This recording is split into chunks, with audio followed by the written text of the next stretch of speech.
Dolph, Ryback, Rowan, you're all fired! That's right, Ziggler, Rowan, and Ryback are all fired. But come on, you know we'll see them next week. Royal Rumble's only a couple of weeks away. WrestleMania season is about to be kicked into high gear. I'll give you my Raw analysis and insight, and I'll go over the entire card. It was definitely a Raw that was not best for business.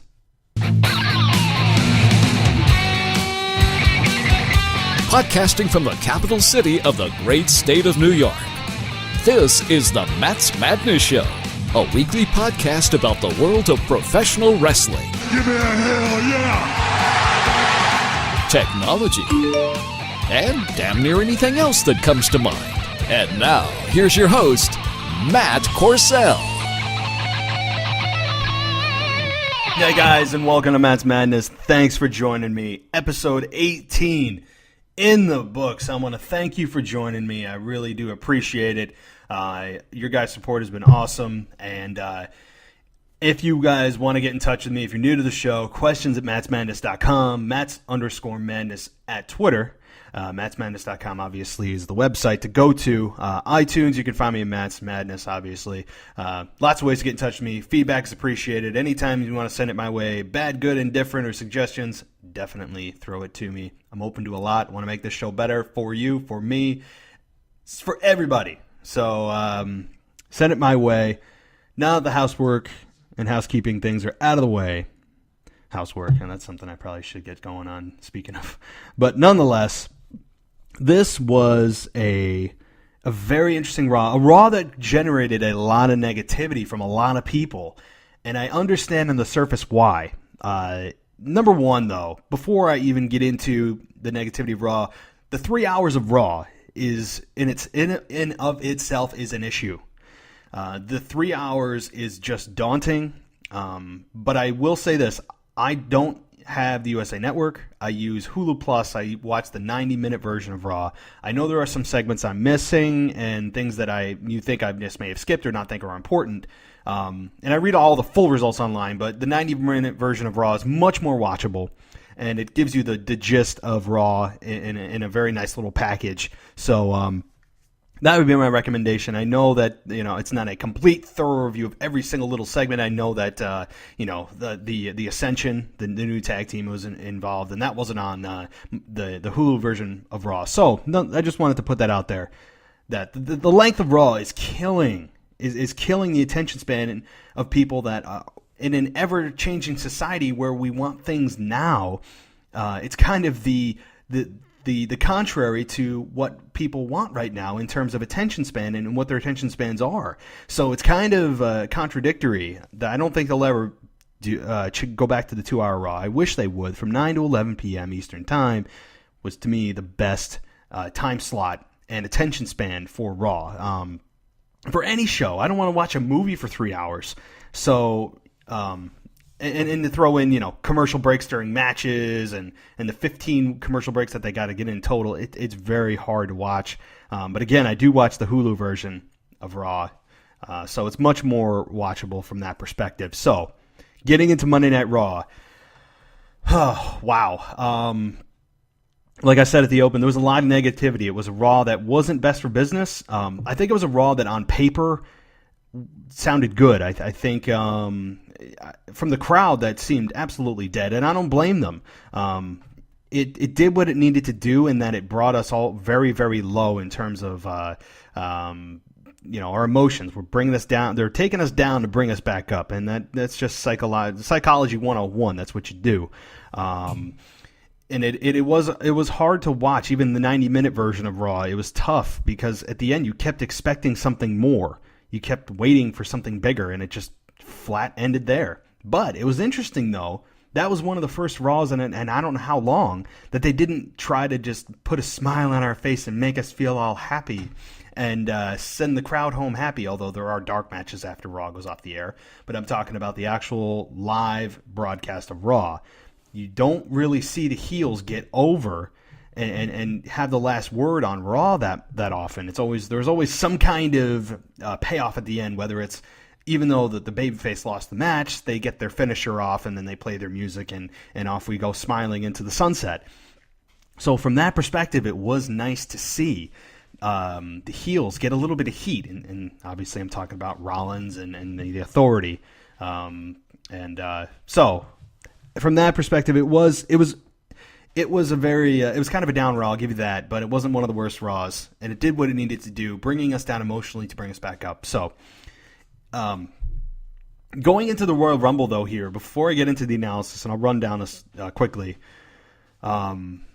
This, to me, the Royal Rumble is one of the most unpredictable pay-per-views in recent memory. I have heard so many different predictions from so many different people. Top people, too. I'm talking about Wade Keller from PW Torch. I'm talking about Jim Ross, Stone Cold. I'm talking about listening to those guys and listening to their analysis and their predictions of where we might be headed. And there are just so many different roads and crossroads that we're going to have to go through, and question marks and what ifs and where are we going, that it's really one of the most unpredictable pay-per-views that I can remember in recent history. You know, who wins the Rumble now? Bryan, possibility of Bryan versus Rollins. Is Lesnar staying or going? Is Rollins going to cash in, even though he's part of the match now, which adds a lot of question marks. It adds more. It really creates more questions than it answers. And also Roman Reigns. You know, where's he fit now? Is he still their go-to guy? I have a lot to say about him coming down the road here at the end, and I'll hold off on that. But he seemed to be his poster boy, and he's not getting the reactions that he should be, and I'll break that down, like I said. But again, this is a time where WWE is creating a lot more questions than answers, but it's not a bad thing. I know that I know that some people, some things are predictable, but really, how can you predict the Royal Rumble? I could see Bryan winning. I could see, what if Seth Rollins is in the match? What if, Roman Reigns is still in the match? I can see him being a shoe-in to win, but there's so many different avenues. And is Brock staying or going? Like I said, so it's really mind-boggling to think of the different scenarios that could happen here, but that's good from a fan perspective, not knowing what's going to happen and watching to see how things evolve. So it's that, from a non-predictable standpoint, is best for business. So to open the Raw, it was a nice, fresh video open to Raw. They took an old song and kind of remixed it and added all the superstars, or wrestlers, if you like to call them, in the video package. It was nicely done. It was very clean cut, very succinct, very to the point, and here's our guys, here's our talent. And the song was remixed very nicely as well. So it was great. The open, though, with John Cena and all the superstars, it kind of waters down the night, I feel, having seen every single superstar at the beginning of a 3-hour show. Nonetheless, Triple H and Steph come out and introduce Rollins as the man responsible for bringing back the Authority. They dub it John Cena Appreciation Night. Triple H, this is the whole point of the segment, really. This is the meat and potatoes of the segment, was that Triple H rewarded Rollins by putting him in the Royal Rumble Championship match, which is now a triple threat match for the championship. It's John Cena versus Brock Lesnar versus now Seth Rollins. I really didn't expect this, but I like it. To me, it kind of seems like a last-minute change. They were so set on John Cena versus Lesnar, this being the final chapter, and I was okay with it. Who else is Lesnar supposed to face? John Cena's the top guy. It's a good fit. Yeah, I know we've seen it, but it worked. These guys do have good matches. It was billed as the final match, and I was okay with that. And it kind of seems like something changed in the last week. Maybe they got a sense of Brock is staying or going. Either way, Seth is now added to that match. I like it from a wrestling perspective because it's even more unpredictable now. So the Authority comes out and does their shtick about how John Cena knew that he should have brought back the Authority, and he knew that that was the right thing to do and the best thing for business and all that garbage. But really the purpose of it was to add Rollins to the main event at the Royal Rumble. Which, by the way, are we ever going to talk about the Royal Rumble match itself? It hasn't been discussed. Where are the superstars really declaring that this is their opportunity to main event WrestleMania? And the importance of the Royal Rumble match itself, where the hell's that? We've only got a couple of weeks and 2 more Raws now. until Royal Rumble. So I think it's time to have wrestlers, even do backstage skits or pre-tape promos about how they're the ones who are going to win the Royal Rumble. Add a little luster to the match instead of just giving us the obvious Roman Reigns or Daniel Bryan selection. Give us a little bit of doubt. So that's my stick on that. A quick theory, though. Oh man, I don't even know if I want to get into this because there are so many different scenarios, as I mentioned. Clearly, I don't know who's going to win the Royal Rumble match, the championship match. But during that triple threat match, it's clear that Rollins and Lesnar are going to beat on Cena, team for a while, for maybe half or 3/4 of the match. Somebody's going to turn on somebody. I think that once Rollins and or Lesnar turns on the other, that the crowd's going to go crazy for Lesnar because they respect Lesnar. He doesn't cheat. He doesn't talk much. He just comes in, whoops ass. So I think the crowd's going to back Lesnar when these two finally go at it, and the match, it's going to happen. The crowd's going to go nuts, I think, when he starts beating the hell out of Rollins. But again, Rollins could theoretically cash in his Money in the Bank contract if he loses the match. And it gives him 2 shots at the title, and it turns Lesnar babyface. Well, no, that's also a possibility. This is. I really am very intrigued by the Royal Rumble this year. It's tenfold less predictable than the TLC pay-per-view was with the main events in that card. With Rollins versus Cena in a tables match and so forth. So I like this. The Authority says that they're the new Authority. They have no ulterior motives, no agendas, but everyone will get what they deserve. Very good foreshadowing for the rest of the night. The Authority has clearly established their, quote, authority back into the show. And then they make immediately Dolph versus Bad News Barrett for the Intercontinental Championship. So that match was somewhat cold, other than Triple H saying Barrett never lost the title, which is true because Bad News Barrett was injured, which is why he had to give up the title. So understandable and logical. It was a quick match, I thought at first, that Ziggler won by the crucifix roll-up. Barrett then attacks Ziggler from behind, and it's a great way to get heel heat on Bad News Barrett, and a way to give Ziggler a new opponent. He then starts slamming him into everything he could find at ringside. The ring apron, the barricade, the announcer's table, the steel steps, you name it, he slammed him into it. And then once that beating was done, Kane comes out, restarts the match, and says that they forgot to mention it's a 2 out of 3 falls. Clearly a way for the Authority to punish Ziggler for winning and causing the final nail in the coffin, if you will, of the Authority, or so we thought. There were good false finishes. And obviously, Bad News Barrett won the second fall with Wasteland, or Winds of Change, if you listen to Michael Cole. So it's even at 1 apiece, but you figure Ziggler is going to fight back. You figure he's going to do what he does in 99% of his matches, which is fight from behind and cheer for the good guy who's getting beat down. He's got enough heart, he can do it. Yay! But nonetheless, it was a very good third fall. Good false finishes, that sweet chin music, super kick, whatever the hell you want to call it, that's overused. Good false finish, though. It's just overused, I think. The distraction by Kane caused the Bullhammer and Barrett to win the belt. I don't think this loss hurt Ziggler. In fact, I think this loss actually escalated Ziggler to the next level. It gets him out of the Intercontinental title hunt. Of course, he'll have a rematch to try to avenge his loss and regain the belt. That won't happen. To me, this is just it's a new door opening for Ziggler. You've established, and he's done a lot for the Intercontinental Championship. He's really done a great job of putting a little luster back in what was used to be just a prop that wrestlers would carry out there. So, a good job. The belt actually means more now than it did when Barrett held it 5 months ago or whenever he got injured. So it helps Barrett. It helps Ziggler move on. It's a win-win. Roman Reigns versus The Big Show.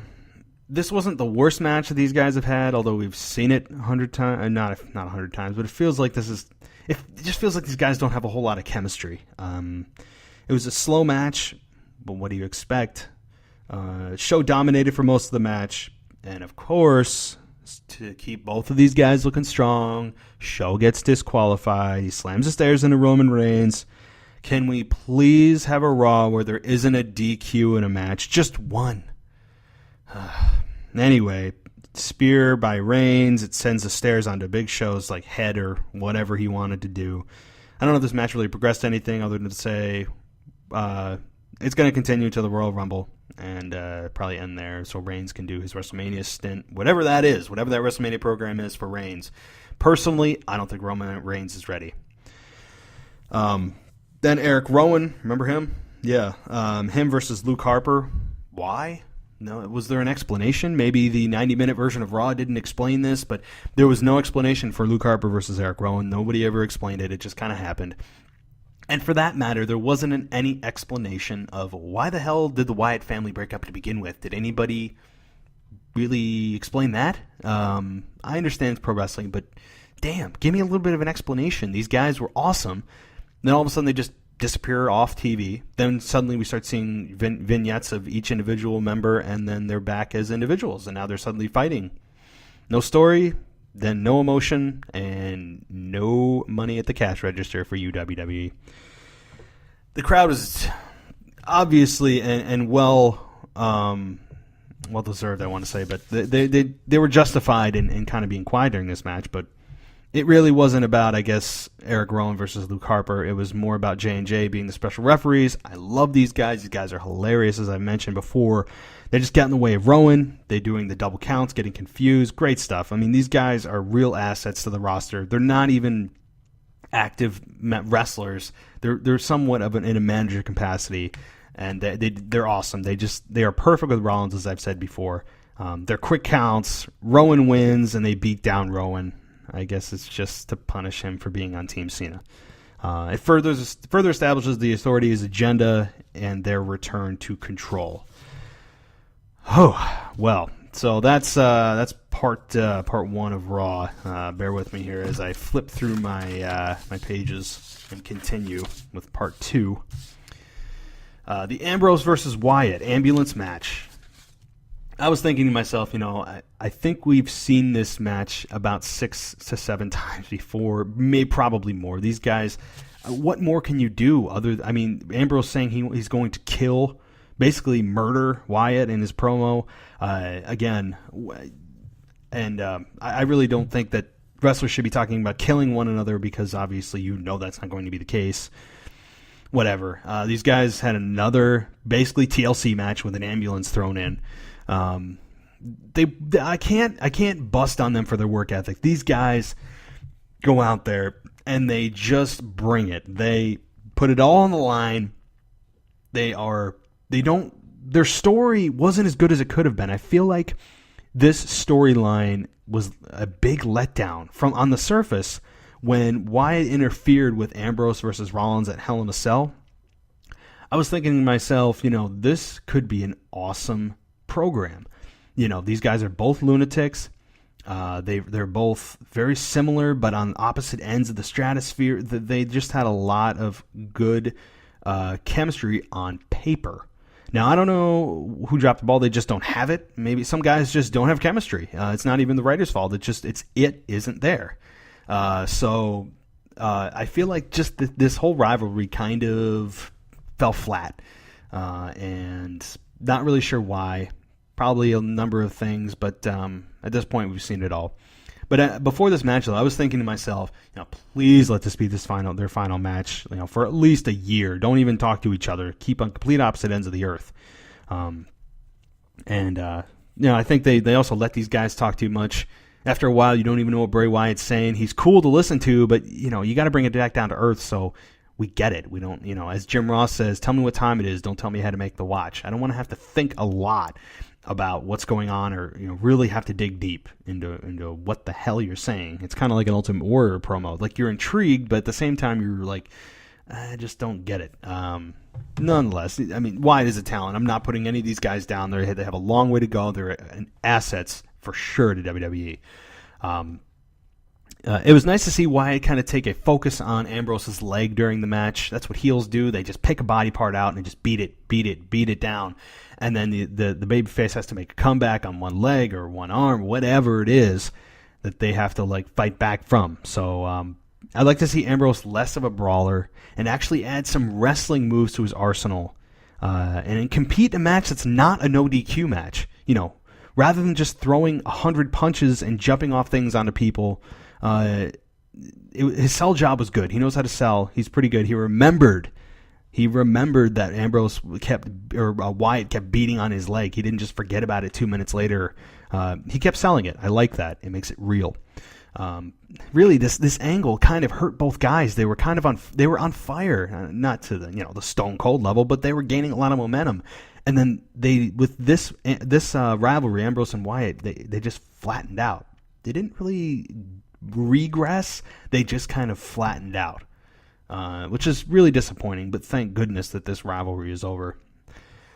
So there was another reference to toys being weapons.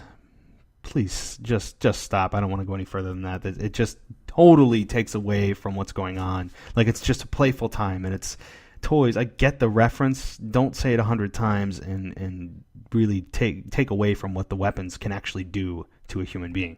Another "This is awesome" chant, as you guys know. Just please stop.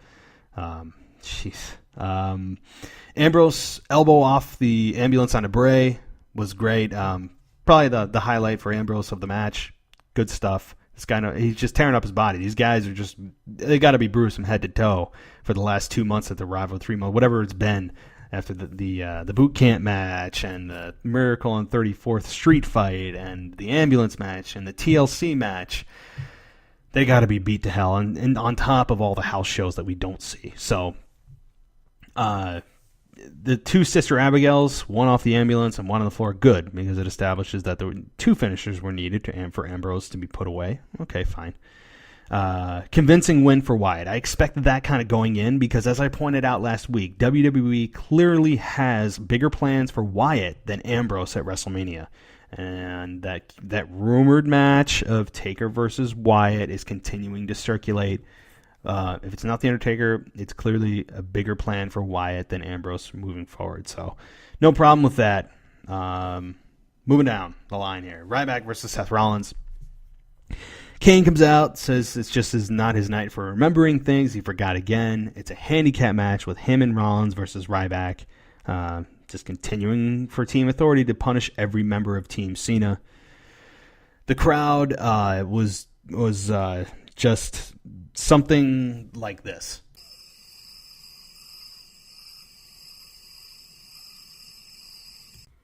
Yeah, that's right. Crickets were in the arena live in the ring and in the audience. It was a I don't want to say it was a stinker, but I think the Ryback and Kane match at TLC was they just don't have any chemistry. They're both big guys. Obviously, Kane is well versed, a veteran, but it was kind of a rough match. Nonetheless, they just shouldn't be in a ring together. But the 2 curb stomps from Rollins to Ryback, that was okay. It just continued to further things of the punishment for Team Cena. Kane and Rollins win, and we move on to the quote main event of the evening, with Triple H and Stephanie come out for John Cena Appreciation Night. They blow a bunch of smoke up John Cena's ass, which is clearly just condescending stuff.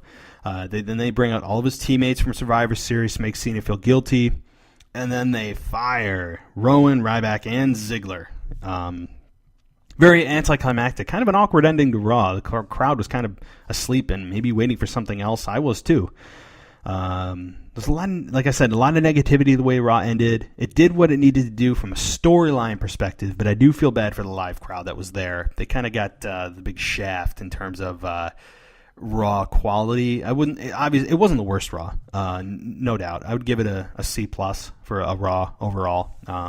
It progressed the storyline. It served its purpose. Clearly, these guys, Ziggler and Ryback and Rowan, are all going to be back. Why in the hell? And people actually think these guys are fired. You got to be kidding me. This just sets up Orton to come back. Where the hell's Randy Orton? I know he's got surgery, but he should have been back months ago, in my opinion. Anyway, so it sets up Orton's return. Sting, maybe? Where the hell's Sting? Maybe Sting versus Rollins at WrestleMania?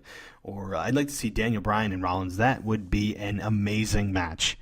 There was no mention of Daniel Bryan, speaking of which, throughout Raw, which is interesting. No Brock Lesnar, no Paul Heyman, and little to no focus on the actual Royal Rumble match itself. So kind of a lot of omissions from this week, kind of really just focusing on the Authority's return and setting up a big comeback for somebody to team with Cena to take the Authority out of power for good. No chance of them coming back. I think Vince is going to have a little something to say on that as well. As I said, it's kind of a low point to bring fans back up. But please, here's a little suggestion. And I heard this before on the PW Twitch with Wade Keller. Good point here. Stop mentioning performances as an end of the match kind of applaud, if you will, to the wrestlers. Here's why I don't like when they say, and this is an example. On Monday with the Ambrose and Wyatt ambulance match, Michael Cole at the end of the match said, and these fans are on their feet for the amazing performances of these two athletes. And it's like, wait a minute, no, they're not on their feet. They're on their feet maybe because they like Bray Wyatt, who is really not a heel or a babyface. He's just kind of a enigma, an interesting guy that I'm not sure what they know what to do with him. They know he's a star. They just don't know which fan are fair or foul yet. But stop saying performances like they're performing a magic trick. Don't take me out of the moment. Saying performance means, okay, what you just watched, they're kind of reminding you of what you just saw wasn't real. So, it's kind of like take a bow and we'll all applaud your performance. No. Stop saying performance. It takes me out of the moment. And this is a great quote that I also heard recently on one of the podcasts. When you're watching a movie, you don't want to be constantly reminded you're watching a movie. I don't. I know what I'm seeing in the back of my mind is not exactly real competition. They're not trying to really hurt each other. But I don't need to be reminded of it by the announcers who are the voice of wrestling. The whole point of wrestling is to feel an emotional investment in what you're watching. You want to suspend your belief. You want just for a little bit to be taken into the story. You want to be immersed in the story. You want to feel emotion. And I can't do that being constantly reminded that what I'm watching is not real. Don't say performance. Performance is a terrible adjective to use. So, now I'll get off my little spiel there. But we need to emotionally invest in the product to care. And we can't do that if you completely pull back the curtain and go, this is how it's all done, basically. Stop it. Just stop. We need believability for emotion. That's the bottom line. Roman Reigns, he hasn't connected with the fans yet. He needs to drastically improve his promo skills. Stop with the scripted stuff. Stop telling you you're Superman. Get out of it. That's not even believable. It's childish. You are not Superman. Stop referencing yourself as Superman. That is completely out of the realm of believability. Don't even make a joke about it. Stop with the Superman punch. I know it's a move that's over, but it shouldn't be because it's just asinine in my opinion. And just add something to your repertoire other than that Superman spear, or the Superman punch and the spear. This guy's got he's got the look, and that's about it. This guy, to be honest with you, I know he's the it guy. He's got a great look, a great physique, but he is athletic, but he hasn't shown us any awesome matches. How did Daniel Bryan get over? By putting on and busting his ass in the ring. That's how he got over. Daniel Bryan is one of the best, if not the best wrestler in WWE today. Seth Rollins is a very close second, which is why these two would make an amazing matchup at WrestleMania. But I just don't think that Roman Reigns is ready. He's not ready with the injury. It put him out for 4 months or whatever it was with the hernia and all the surgery. It put him out. He needs time. I think he needs another year. WrestleMania 32 is maybe his time. Just don't shove him down our throats, because guess what? We will regurgitate him right back in your face, WWE. It has happened time after time, and it is just not a good idea to force feed us Roman Reigns. Let it happen organically. He hasn't organically connected with the fans yet, and until he does that, he will not be your next it guy. He won't be the heir to the throne for John Cena. Even I don't know why they still think that's going to be the case. You can't force it. It has to just naturally happen. So the ways to do that: Have Roman Reigns study his ass off. Perform at all live events. Use the live events as a tool to polish your game. Cut all the promos you can. Stop scripting them for him. Give him bullet points and let him go on his own. If he falls on his face, he falls on his face. But that's how these talents learn. Not by giving him scripted crap about him being Superman because he has the Superman punch, which I despise. And see where he goes. So, very passionate this week about wrestling. So, Royal Rumble's only 2 weeks away. And before I head out, just some closing remarks here. Next week, I have a guest, Donald Wood from Ring Rust Radio will be with me to talk about the Royal Rumble and Monday Night Raw. If you guys haven't checked out Ring Rust Radio, definitely do so. They're on iTunes, they're on Stitcher, you name it. They have, obviously, ringrustradio.com. So Donald Wood will be with me next week to discuss the Royal Rumble and everything that's coming up. I can't wait. As I said, awesome podcast. And if you want to get in touch with me, questions at mattsmadness.com, mattsmadness.com, iTunes, Matt's Madness, and I'm trying to expand my my reachability too on different apps and different media sites. So you guys want to get in touch with me, obviously, Matts_Madness on Twitter. There's a submit form. I put a little form on all my posts. Definitely check it out. And I want to thank you guys for joining me today. I will catch you guys next time.